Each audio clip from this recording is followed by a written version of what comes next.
Hi, good evening. It's been a while. I'm very close to this microphone. Let me turn this down a little bit. Obviously, since you're seeing me, if you've watched the series long enough, and if you're still at this point, if you watched all the episodes up to what is this, like 74 or something, uh, I'm amazed. Quite frankly, I probably owe you something. I don't know. I don't feel like this is. It doesn't matter. Anyway, if you watched long enough, you may have seen a couple episodes of this, and seeing me in person, what this means. It means I lost the footage. However, this time, it wasn't because I forgot to record it. Well, save it. I actually recorded it, and then I hit the plug on my wall at the end of the session, just about, and it lost like all 3 hours of footage because it got corrupted because I didn't save it right, because my computer shut off. So here I am. This is session, I don't know, 70 something, 74 maybe, 70 something. And I'm going to give a quick, brief recap of what happened. Hold on, I actually have. Let me show you this. So obviously, you guys remember that this is a recording like 20 minutes we had before we stopped for a little bit and we started again. Obviously, you remember the party is here in this area. The party's here in this area. They've just defeated the kobolds, and they were deciding what to do. They were deciding if they need to go for their items or not. And it ultimately was concluded that both Revan and Hawkins had items that they did not want to leave without. And by association, the other three decided to come with them. And ultimately, they made the decision after looking around that to the bottom here, to the bottom right, it would be more dangerous and more tricky. And up to the north, that goes into the mess hall, where there are a bunch of kobolds resting, which we can see that right here. This is the area up north that they decided to go towards. And after some debate, they decided to go towards this. But before they got here, there was a little tunnel, if I can find it. Not that one. This tunnel. It's kind of hard to see. It was this tunnel that they found that goes to the mess hall where those little kobolds are. And behind them, they hear the noise of kobolds coming across the bridge after a while. So, like, they're basically in a pincer where they gotta go forward. Or behind them, there's better kobolds. And here, this is a small tunnel full of traps. To keep it simple, you can see this right here. These little squares are pitfalls. This rope here was a decoy trap where there's actually pressure plates behind the rope, which they eventually triggered, which is the main trap here in this situation. So what happens is the party walks forward, they catch the pitfall traps, and they realize, oh, this place is trapped. They see this rope here, and they decide to cut the rope to avoid it going off. But little they know that is the trap. Whenever this rope is cut, or if they step on the pressure plates on the other side, it activates the trap. So two of them go forward, the rest stay back, and let's see, where are we? Here we go. Here's a better view. Two go forward, and the rest stay back with Grep, Leah's familiar, or Power's familiar now. Leah is now named Power. They cut this rope, and it activated the trap, which over here somewhere, it basically activated a trap door in the ceiling, which dropped a black pudding behind them.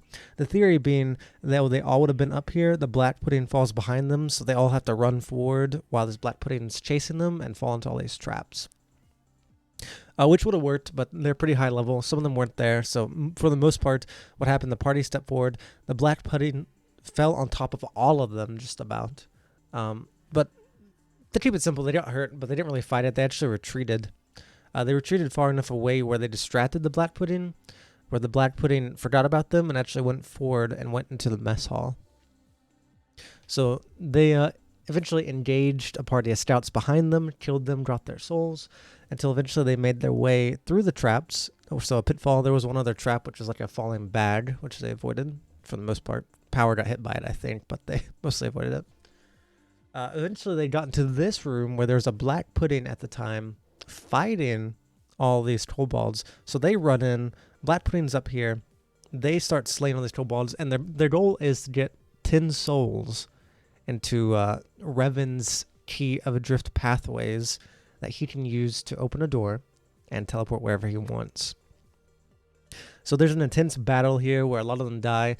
They managed to, I believe, keep enough alive and get lucky enough to get all their souls with the exact amount they needed. So it was very nearly they didn't get enough souls. So they get 10 souls. They kill the Black Pudding. They put down the Iron Maiden in the corner. And then they basically open the door, go through it as soon as poisonous gas is coming in from the left. And then from the right, some kobolds are appearing and are basically attacking them. So they go through this Iron Maiden that they've turned into a door. Why is this cat meowing so much? They open this Iron Maiden that basically was turned into a door by Hawkins like last session. And hold on, what are we listening to? And they go through that door, and they decide to connect it to Felonial's alchemy room upstairs, where they know there's one door left. So they get into Felonial's alchemy room. It's escaping here. We can close this out now. We don't actually need that anymore. So they get into Felonial's alchemy room, which has basically been abandoned and destroyed by this point. It's basically been nearly 3 weeks that they have been locked up waiting for Hawkins' power, or Leah, and Kira to get there to save them. And they find it's mostly abandoned, and looking around, they don't see anything besides the destroyed alchemy room from where they basically destroyed it 3 weeks ago, trying to kill Felonial and failing at it. They do, however, find inside Felonial's bedroom, they find their gear under a bed, so they get all their stuff. However, one thing's missing, and that is the Eternal Crest of Mortality. Weston's crest he got from Virtuous Emperor Rihdar, and the thing Hawkins is looking for to remember Weston by. They do everything else, and they find in a little box, they open it up, and they find some treasures. Firstly, on top is a note. They find some treasures. They find the note, and let me see if I can find this note. Actually, I'm not going to open it. It takes too long. Summary of the note is Felonial sends them a note saying, here's your stuff back. I hope there's no bad blood. I hope the rest of you are more reasonable than your friends. And basically just staves them off. And then he says, these are some gifts for you to maybe tempt you into coming to fight the dragons. And then at the very end, he says, P.S. I kept your white Mentinium relic in hopes that even if you leave, eventually you'll come back for it and save me. Or, he doesn't say save him, but that's what he means. He's using this white Mentalium relic, the relic from Rihdar, because he knows it's important, even if he doesn't know what it is. He knows it's important, so he's holding it hostage. So even if the group decides to leave, he knows that one day they'll come back for it, or so he believes. And they likely would, but little does he know that day is today because they've decided to be brave.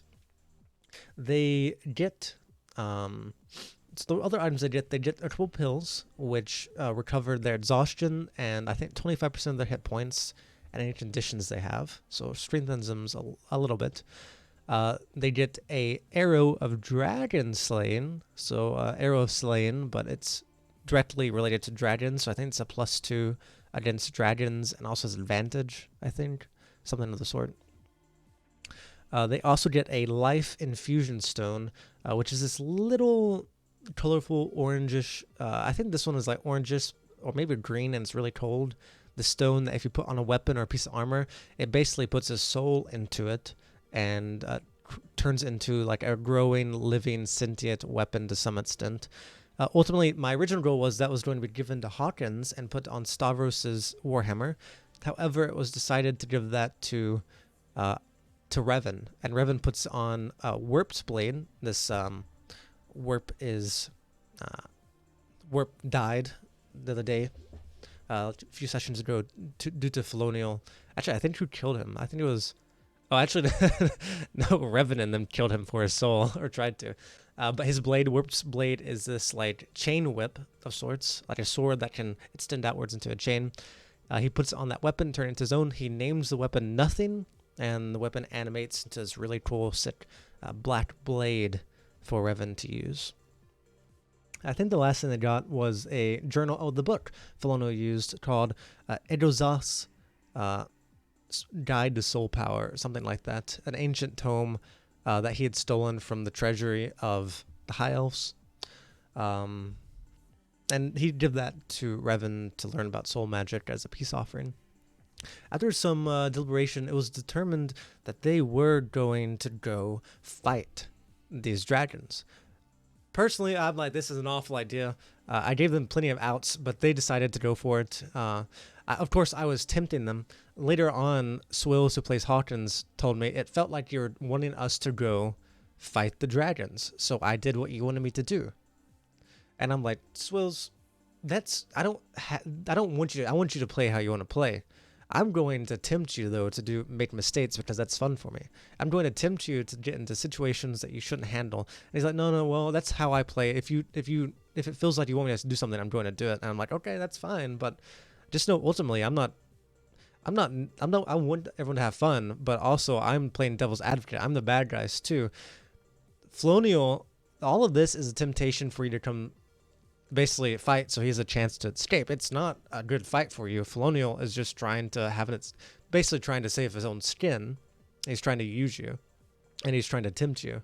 This isn't me trying to be like, oh, you need to go fight this because that's what I want.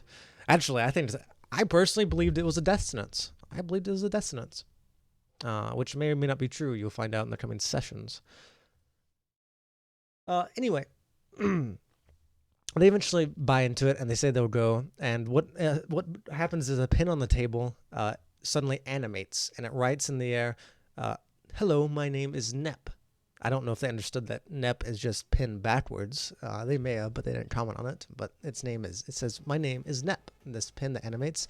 I have been animated by Flonial. In case you guys decided to, why does this keep happening? I looped this. He puts, my name is Nep. This is a gift from Flonial. I am to guide you there. I have been animated, set up prior in case you agreed to fight to guide you to where you need to go. And so eventually they are guided by this pin. This pin also has the amulet Flonial used to get through the bramble and brackets that basically blots the passageway to get into the dragon's den. And they travel through safely, but when they get about 50 feet to the end where they hear that kobolds in the other room chanting, Nep tells them they have to go on their own now. They can't go Nep cannot go any closer with this amulet, because if they do, Felonio is the only one with an amulet to get through this bramble freely. It would be an obvious betrayal, and there'd be no surprise on Felonio's part. So they begrudgingly agree. And Nep vanishes, and they're now stuck in this bramble that is going to hurt them if they go through it about 50 feet. First thing that happens, Hawkins uses, I believe he has a clairvoyance scroll on his robe of useful items. So he uses that, and he goes into the other room, and he looks, and he sees about 30, 40 elite kobolds. They're about to do the same damage, but they're elite in the sense they're stronger, they have more hit points. Basically have this ambush set up, which you'll be seeing in the next video, as I have that one saved. But they're up on the top with a bunch of mine carts and stuff, ready for an ambush. And Grand Artifacts Valer, with his banner on the Mancatcher, is swinging it around. Valer knows that they're about to enter. He doesn't know exactly where they are, but he knows they're coming. There will not be any surprise on anyone's side. They are prepared for them to show up. And he is encouraging his men. He's boosting them, giving them a morale bonus.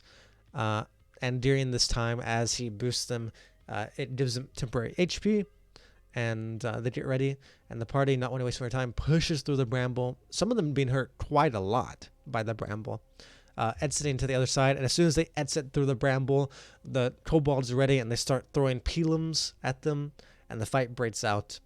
As in the back, they see these large green crystals where these dragons are sleeping. They see Felonio looking.